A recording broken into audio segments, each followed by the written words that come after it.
फांसी दो, फांसी दो। रवि बडोला को न्याय दिलाने में सरकार अपनी भूमिका निभाए। पत्नी को स्थायी नौकरी मिलनी चाहिए, ये हमारी मुख्य मांग है। इसी साथ ही साथ रवि बडोला हत्याकांड की सुनवाई फास्ट ट्रैक कोर्ट में हो। कहीं न कहीं यहाँ के जो मूल निवासी वो खतरे में है। यहाँ का निवासी इस बात को लेकर खौफ जता है कि उनके साथ भी ऐसी वारदातें हो सकती हैं। रवि भाई के हत्यारों को फांसी दो, फांसी दो। रवि भाई के हत्यारों को फांसी दो, फांसी दो। अधिकतर आपराधिक किस्म के लोग इस राज्य में घुस आए हैं। ये गुंडे बदमाश हैं और लगातार लड़ाई लड़ रहे हैं, संघर्ष कर रहे हैं। और हम ये चाहते हैं कि पहला अधिकार हो, नौकरियों से लेकर रिसोर्सेज जितने भी हमारे पास हैं उत्तराखंड में, उस पर हमारे मूल निवासियों का हो। सरकार की मंशा हमें नहीं लगती कि यहाँ मूल निवास लागू करने की है या मजबूत भू कानून बनाने की है। अगर सरकार की मंशा ऐसी होती तो आज तक यहाँ के लोगों को मजबूत भू कानून मिल जाता, मूल निवास की व्यवस्था हो जाती। नमस्कार, मैं हूं रजनीश दीक्षित। आप देख रहे हैं शेष उत्तराखंड। हम बात कर रहे हैं देहरादून के हाई प्रोफाइल रवि बडोला हत्याकांड की, जिसके अंदर लगातार जन आंदोलन चलता रहा, लोग सड़कों पर उमड़े। उसके बाद प्रशासन के बैकफुट पर आया, 7 आरोपी अरेस्ट हो चुके हैं और लगातार मांग चल रही है कि जो 7 आरोपी रवि बडोला हत्याकांड में शामिल हैं उनके खिलाफ कठोरतम सजा मिलनी चाहिए। और साथ ही जो रवि बडोला के परिजन हैं उनको कहीं ना कहीं आर्थिक रूप से सहयोग मिलना चाहिए। आपको बताएं कि इस पूरे कांड के बाद देहरादून में एक और जहां भू कानून की वकालत करने वाले जो संघर्ष समिति है वो भी सड़कों पर उतरी, साथ में कई और संस्थाएं भी सड़कों पर आ गई। इसी मुद्दे पर बातचीत करने के लिए हमारे साथ मौजूद हैं जो भू कानून का पूरा आंदोलन चलाते हैं, मोहित डिबरी। हम इनसे जानेंगे। सर, बहुत बहुत स्वागत है आपका शेष उत्तराखंड। बहुत बहुत धन्यवाद। सर, ये जानना चाहेंगे, पहला सवाल, बडोला का हत्याकांड हुआ, क्या ये मूल निवास अगर कानून लागू होता, भू कानून लागू होता तो क्या स्थिति होती? देखिए, लंबे समय से हम मांग कर रहे हैं सरकार से कि प्रदेश में मूल निवास 1950 और भू कानून सख्त होना चाहिए। भू कानून कमजोर होने से बड़े बड़े माफिया उत्तराखंड आ गए हैं और वो यहाँ पर जमीन का बड़ा कारोबार कर रहे हैं और उन माफिया के साथ साथ आपराधिक घटनाएं भी यहाँ पर हो रही। तो जो ये घटनाएं उत्तराखंड में हो रही है, कहीं ना कहीं इसके पीछे एक बड़ा कारण यही है कि हमारे उत्तराखंड में अभी तक मूल निवास की व्यवस्था नहीं है और मजबूत भू कानून नहीं है। कानून कमजोर होने की वजह से अपराधियों को यहाँ शरण मिल रही है और वो आपराधिक गतिविधियों को यहाँ पर अंजाम दे रहे हैं। तो इस तरह के हालात इस राज्य में हो गए और इसको लेकर लोगों में गुस्सा भी है और लोग लगातार आक्रोश सड़कों पर व्यक्त भी कर रहे हैं।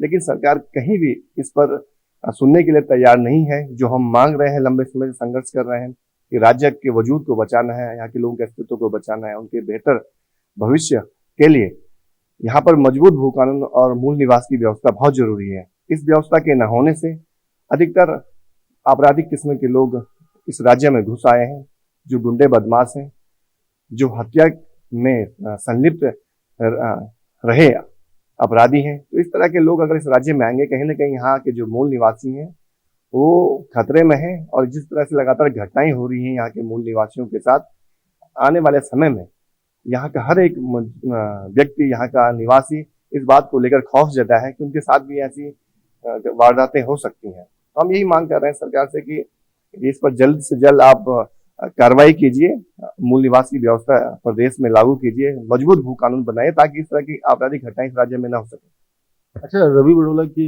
जो आंदोलन है हत्याकांड के बाद से, उस आंदोलन में ऐसी आवाजें मुखर होने लगी हैं कि बाहरी के जो लोग हैं और बनाम पहाड़ी, तो क्या कहीं ये मूवमेंट उस ओर तो नहीं मुड़ता जा रहा? देखिए, पहाड़ी बनाम बाहरी का तो मुद्दा है भी नहीं। हम तो मूल निवास की बात कर रहे हैं और यहाँ के जो मूल निवासी हैं उनके हम अधिकारों की बात कर रहे हैं। मैदान पहाड़ को बांटने वाले हमारे बीच में ही हैं, जो साजिश करते हैं कि पहाड़ और मैदान के लोगों को आपस में बांटा जाए और अपनी राजनीतिक रोटियां सेकी जाए। लेकिन हमने कभी भी पहाड़ मैदान को बांटने की बात नहीं की। हम तो यहाँ के मूल निवासियों के अधिकार की बात कर रहे हैं। हम ये कहना चाहते हैं, यहाँ के मूल निवासियों का ये राज्य है, चाहे वो किसी भी वर्ग का हो, चाहे किसी भी समाज का हो, जिस प्रदेश का मूल निवासी है उसका पहले इस राज्य पर अधिकार होना चाहिए। उसके संसाधनों पर जितने भी हमारे रिसोर्सेस हैं, चाहे नौकरियां हो, चाहे जमीन हो, चाहे अन्य तरह के संसाधन हो, उस पर पहला अधिकार मूल निवासियों का होना चाहिए। ये हमारी डिमांड रही है और यही वजह है कि हम लंबे समय से संघर्ष कर रहे हैं, मांग कर रहे हैं। और हो क्या रहा है इस राज्य में, बाहर से बहुत बड़ी तादाद में लोग यहाँ आ रहे हैं, अपने फर्जी स्थायी निवास प्रमाण पत्र भी बना रहे हैं और उसके जरिए वो यहाँ पे जमीन भी खरीद रहे हैं। इससे हो क्या रहा है कि जो हमारा सामाजिक ताना बाना है, उत्तराखंड की जो अपनी अलग विशेष पहचान है, वो भी खतरे में आ गई है। तो हम यही कहना चाहते हैं, जो अगर बाहर से लोग आ भी रहे हैं अपने राज्य में, अगर वो मूल निवासी हैं, वहां उनको मूल निवास प्रमाण पत्र मिल भी रहा है, तो यहाँ वो अपना फर्जी स्थायी निवास प्रमाण पत्र क्यों बना रहे हैं, इसको लेकर हम लगातार लड़ाई लड़ रहे हैं, संघर्ष कर रहे हैं। और हम यही चाहते हैं कि जो पहला अधिकार हो, नौकरियों से लेकर रिसोर्सेज जितने भी हमारे पास हैं उत्तराखंड में, उस पर हमारे मूल निवासियों का हो और जमीन का मजबूत कानून बने। बाहर से आने वाले लोगों को बिल्कुल भी यहाँ पर जमीन खरीद जमीन खरीदने बेचने पर पाबंदी लगे। खासकर वो लोग जो अपराधी किस्म के लोग हैं, जो माफिया है, जो जमीन के धंधे यहाँ पे कर रहे हैं, उनकी हम बात कर रहे हैं। तो इस पर सरकार को सोचना चाहिए, मनन करना चाहिए। अगर उत्तराखंड, जिसे हम देवभूमि कहते हैं, जिसे शांत वादियां उत्तराखंड की हमेशा से रहा है कि उत्तराखंड बहुत ही शांत है, लेकिन अब इस तरह की घटनाओं से उत्तराखंड अशांत होता जा रहा है और यहाँ के लोग अपने आप को असुरक्षित महसूस कर रहे हैं। अच्छा मोहित जी, रवि के परिजनों को मुख्यमंत्री पुष्कर सिंह धामी की ओर से आश्वासन मिला है कि उनको न्याय भी दिलाया जाएगा और उनकी मांगों को भी विचार किया जा रहा है।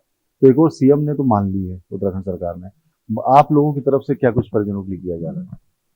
देखिए, हम लगातार परिजनों के संपर्क में हैं और कुछ दिन पहले हमने रवि बडोला जी की पत्नी और उनकी बहन के साथ प्रेस कॉन्फ्रेंस भी की थी और हमने डिमांड की थी कि सरकार इस परिवार की मदद करे और रवि बडोला को न्याय दिलाने में सरकार अपनी भूमिका निभाए। पत्नी को स्थायी नौकरी मिलनी चाहिए, ये हमारी मुख्य मांग है।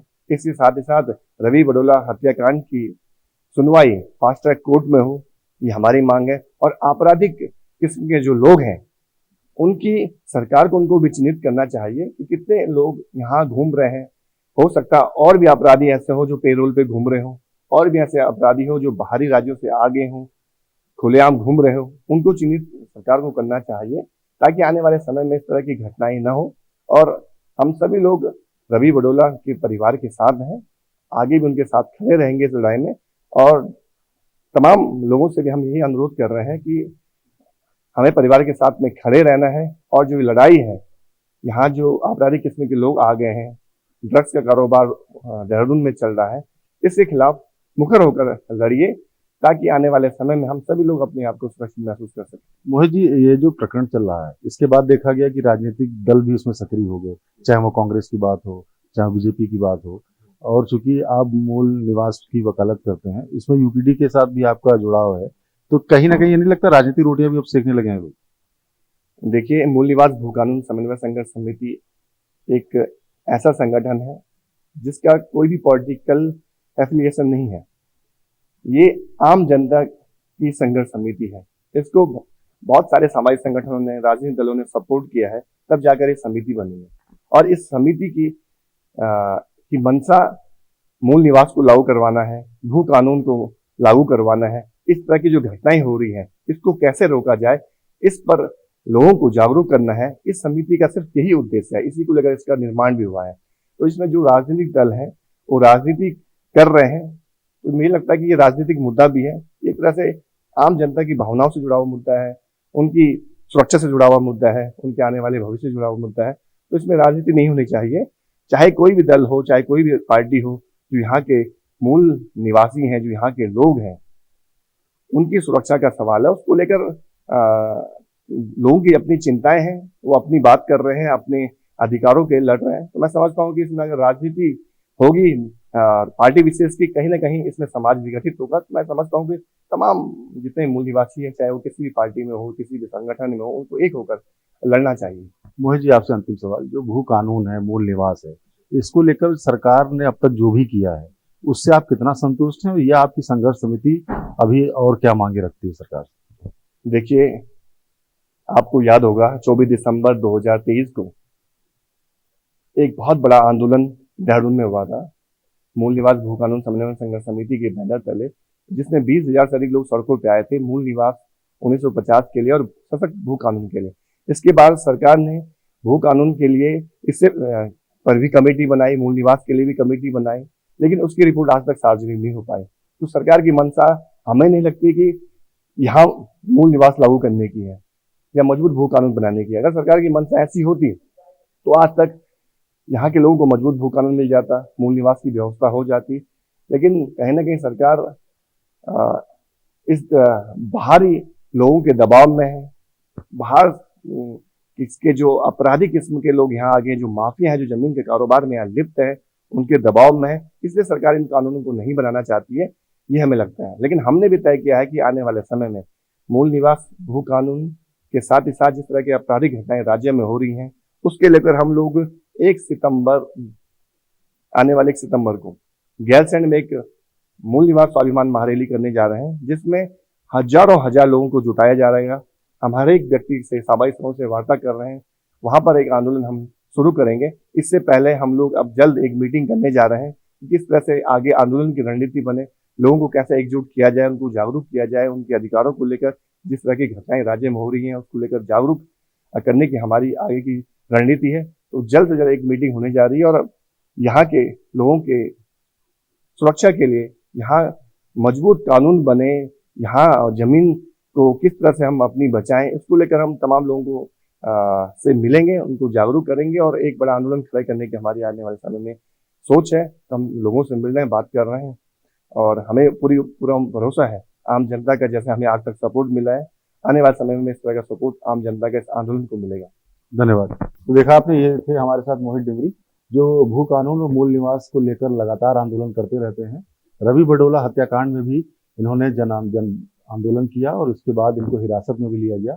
बहरहाल मांग यही है कि सरकार अगर इन 7 आरोपी जो रवि बडोला हत्याकांड में शामिल थे उन पर कड़ी कार्रवाई नहीं करेगी तो आंदोलन लगातार जारी रहेगा। कैमरामैन पंकज तलवार के साथ मैं रजनीश दीक्षित, देहरादून। श्रेष्ठ उत्तराखंड पर खबरों से जुड़े रहने के लिए चैनल को सब्सक्राइब और लाइक करें, बेल आइकन दबाएं और देखते रहें श्रेष्ठ उत्तराखंड।